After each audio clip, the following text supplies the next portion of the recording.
নাব্য সংকটে বন্ধ হয়ে গেছে রাঙামাটির কাপ্তাই হ্রদে যাত্রীবাহী ও মালবাহী লঞ্চ চলাচল। শুষ্ক মৌসুমে এমনিতে এখানকার মানুষের ভোগান্তির শেষ নেই, এবার তা পুরোপুরি বন্ধ। দুর্ভোগে যাত্রীরা, বেড়েছে পণ্য পরিবহনের খরচও। সংবাদদাতা সাকিব আলম মামুনের তথ্য ছবিতে প্রতিবেদন। রাঙ্গামাটি জেলা সদরের সাথে লংগদু উপজেলার যাতায়াতের প্রধান পথ কাপ্তাই লেকের পানি কমে যাওয়ায় বন্ধ হয়ে গেছে বড় লঞ্চ চলাচল।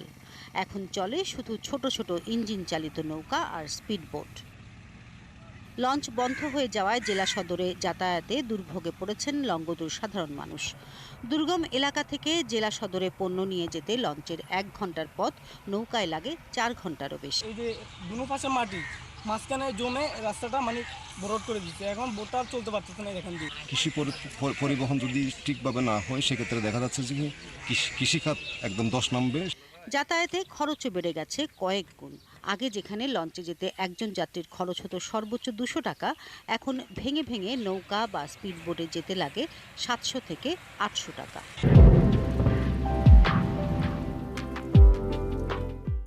তেলের খরচ বেশি, এত মানুষজন কম, যেহেতু বাড়া দেন, যাত্রীরা কাবদা করতেছে, কেউ দিতেছে, কেউ তো আমাদের কাছে টাকা নাই, স্পিডবোট নিতে পারি না, নদী গভীরতা কম, লঞ্চ আসতে পারে না, লঞ্চ না আসলে আমাদের অনেক অতিরিক্ত বাজেটের বাইরে চলে যায়।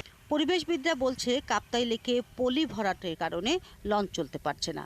দীর্ঘদিন ধরে লেকে ড্রেজিংয়ের দাবি জানানো হলেও কর্তৃপক্ষের কোনো উদ্যোগ নেই। সেগুন গাছের নিচে কিন্তু অন্যান্য গাছপালা না হওয়ার কারণে এবং মাটি থেকে প্রচুর পরিমাণে পানি শোষণ করার কারণে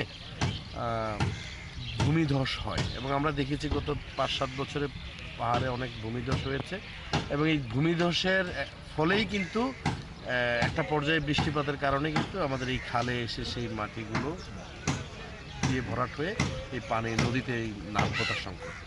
উপজেলা পরিষদ চেয়ারম্যান বলেন, এ বিষয়ে জরুরি পদক্ষেপ নিতে পানি উন্নয়ন বোর্ডের নির্বাহী প্রকৌশলীকে বলা হয়েছে। লংগদু উপজেলায় এই কালদাদুজি রাঙ্গামাটি জেলার ডিসি বাংলার মোড় থেকে যদি কালদাকরণ করে আসে, তাহলে শুকনার মৌসুমে লংগদুবাসী এই ক্ষতিগ্রস্ত হবে না। শুধু লংগদু নয়, কাপ্তাই লেকে নাব্য সংকটে বাঘাইছড়ি, বরকল, জুরাছড়ি, বিলাইছড়ি ও নানিয়ারচর উপজেলার নৌপথে লঞ্চ চলাচল বন্ধ হয়ে গেছে। শিল্পী মহলানবিশ, ৭১।